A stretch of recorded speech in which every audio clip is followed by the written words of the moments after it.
Thanks very much for staying with us. Time now for Eye on Africa with me, Georgia Calvin-Smith. Tonight, over 24 schoolgirls are taken from a boarding school in northwestern Nigeria. No one's yet claimed responsibility for the attack, but kidnappings by bandits is part of the country's complex security landscape that touch every corner of society. Also, since fighting broke out in April 2023 between the army and the RSF paramilitary, Sudan's wars caused the world's biggest humanitarian crisis. The UN's humanitarian chief visits some of those in refugee camps struggling to come to terms with the fallout from the conflict. And South Africa gears up to the G20 summit to be held there this weekend in Johannesburg. The city is rife with inequality, though, and effort to clean up the site to welcome the incoming dignitaries has left locals feeling sidelined.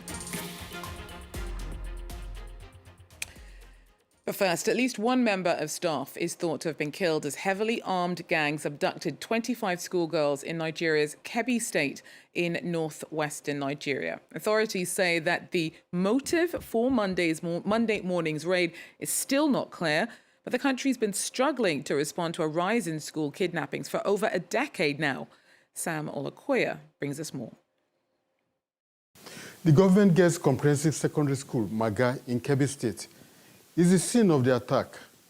The attackers, who carried military-grade weapons, scaled a fence to gain access to the school hostel, where they abducted the 25 girls. The vice principal of the school was shot dead. 3 security men attached to the school are missing. No group has claimed responsibility for the attack, but it is believed to have been carried out by one of the numerous armed groups operating in the area. Armed groups known as bandits have in the past carried out mass abduction of students in northwest and north-central Nigeria. The aim most times is to collect ransom or to secure the release of their members from prison.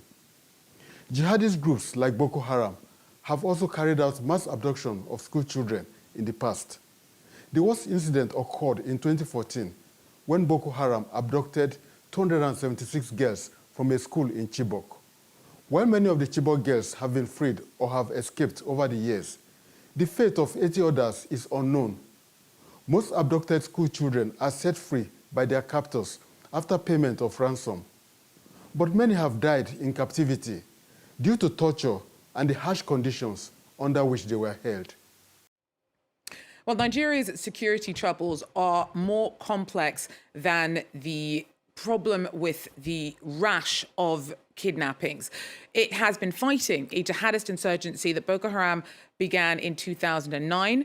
And on Monday, breakaway extremist group ISWAP claimed that it had killed a Nigerian commander who'd been leading the fight against militants operating around Lake Chad. If Brigadier General Uba is confirmed to have been killed, he would be the highest-ranking officer to be so since 2021. Meanwhile, Abuja says that it's in talks with the US after Donald Trump threatened military intervention over the jihadist killings of Christians in Nigeria. Now, the country still says that this is a false narrative. The population's religious mix is roughly equal between Muslims and Christians, and the victims of extremist violence come from both faiths. Sudan's war's been caused the world's biggest humanitarian crisis. Since fighting broke out in April 2023 between the army and the RSF paramilitary, tens of thousands have died and around 12 million have been forced from their homes by the brutality. Humanitarian workers say that those living in refugee camps do so in desperation. Laurent Berstecker has more. In the desertic landscape of Al-Daba in North Sudan, hundreds of refugees patiently wait in line for their daily humanitarian rations. According to Red Crescent staff, more than 80% of those who've arrived from El-Fasher in recent weeks are women and children. Nazik Abdelrahman's husband was killed by RSF fighters. She must now bear the weight of displacement on her own. They didn't leave any men alive, only women, children and the elderly. But for a young man, it was impossible to leave. Around a third of women were pregnant when they arrived in Aldaba, and doctors say they currently lack the resources to provide them with the specialized care they need. The situation is symptomatic of wider challenges across Sudan, where the ongoing conflict has left over 30 million people, over half of the country's population, in need of humanitarian assistance. UN Aid Chief Tom Fletcher, who visited refugee camps in Tawila and Korma over the weekend, described a critical and desperate situation and called on international actors to boost their presence on the ground. We do need this more visible presence for UN humanitarians inside Darfur because it's a form of protection.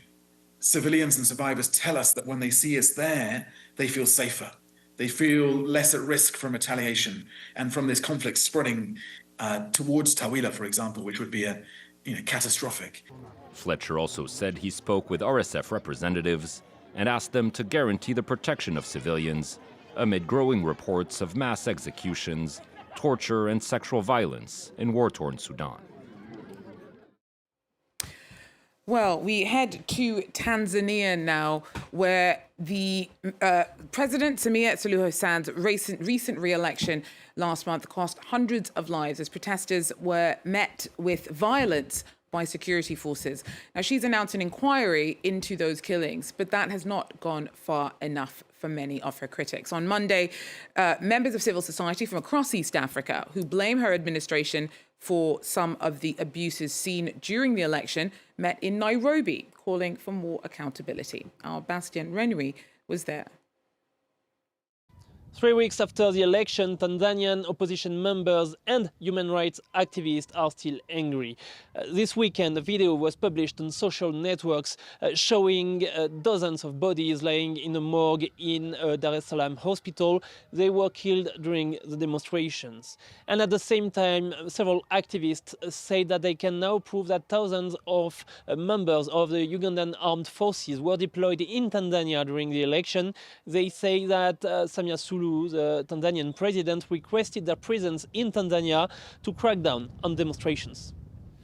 It is believed that over 1,000 Ugandan mercenaries remained on Tanzanian soil to date. This is not policing, it is not crowd control, it is state-engineered mass murder, a coordinated attempt to silence a population demanding justice and dignity. We have already communicated with the ICC.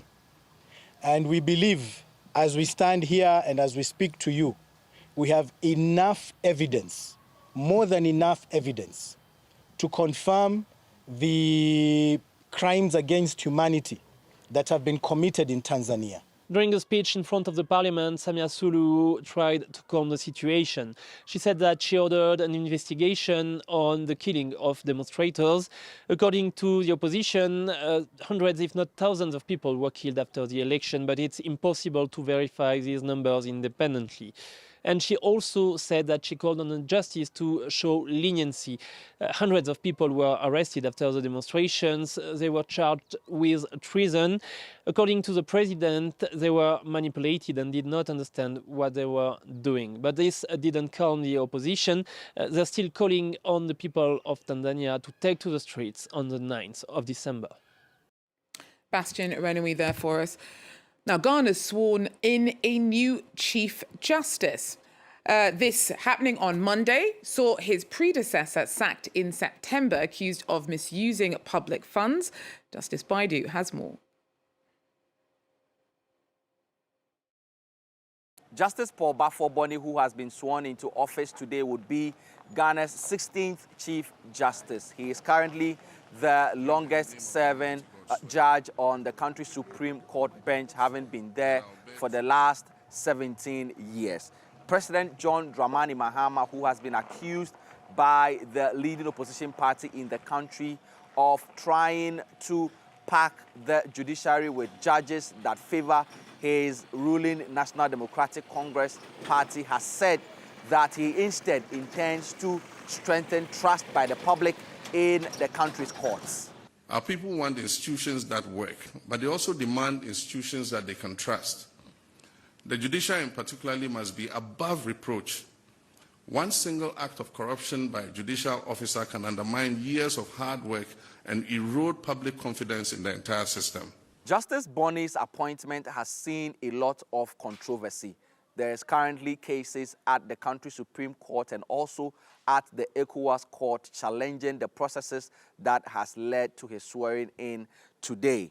He is replacing Justice Isaba Tokonu, who was removed from office this year after having been suspended in April of 2025. Petitions by 3 persons were received by the president against her, stating that she had been involved in reported cases of corruption and also misuse of public funds. After weeks of sitting, this committee found her guilty and recommended that the president removes her from office. The opposition party, the New Patriotic Party, has so far stayed away from all the processes that has led to his swearing in today and also boycotted his vetting. Justice Baidu there for us. Now, at least 32 people were killed in the collapse of a bridge in the Congo. The overcrowded site at a copper and cobalt Kalando mine in the southeast went down over the weekend, reportedly after gunfire from soldiers sparked panic amongst miners. The soldiers' presence at the site had been at the centre of a dispute between workers, a cooperative meant to organise operations, and the site's operators. Now, the G20 summit begins in South Africa this weekend. Efforts to spruce up Johannesburg ahead of the arrival of delegates and leaders from around the world have left some locals happy with the facelift and others feeling swept aside. Take a look. Damaged roads, uncollected trash, and dilapidated buildings. This is the business district of Johannesburg, where authorities have begun repair work and cleanup operations. The goal is to restore the image of this city of nearly 6 million residents ahead of the G20 summit, which will be held on November 22nd and 23rd. We are happy about that. We are happy about the change that we are seeing. We just want to see more change after this. But not everyone agrees. In the city centre, homeless camps are being dismantled and street vendors' goods are being confiscated. This G20 sign has been vandalized, a sign that the cleanup operations in Johannesburg are not unanimously supported. What is happening there, it's just happening just now, because of the G20. After the G20, there's nothing. People are sleeping in streets. Now they want to take out people with force. Don't make it for the visitors. The authorities are standing by these changes they hope will bring new momentum to the city. But the time to restore Johannesburg's glory has arrived, and we are doing it together. For years, our city has carried the weight of urban decay, service delivery backlogs, and eroded public trust. To modernize its public services, the city of Johannesburg will be able to count on a $139 million loan from the African Development Bank. Well, Nigeria's football coach has accused the Democratic Republic of Congo of practicing voodoo after his squad's hopes of qualifying for the 2026 World Cup ended in a penalty shootout loss in the African playoffs finals. DR Congo and Nigeria drew 1-1 after extra time in the tie in Rabat on Sunday, and the Central Africans won 4-3 on penalties to book a place in Inter-Confederation playoffs in Mexico in March. Eric Sherd has acknowledged his side could have gone further.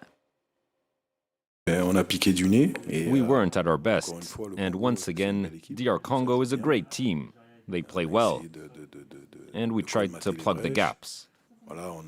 We had a chance at the end of the first half of extra time, and if we'd scored, maybe. But football is all about the details. We got to penalties and we lost today, but on another day, we would win. Well, that's it for Eye on Africa for now. Thanks very much for joining us, and do so again if you can. Till then, take care.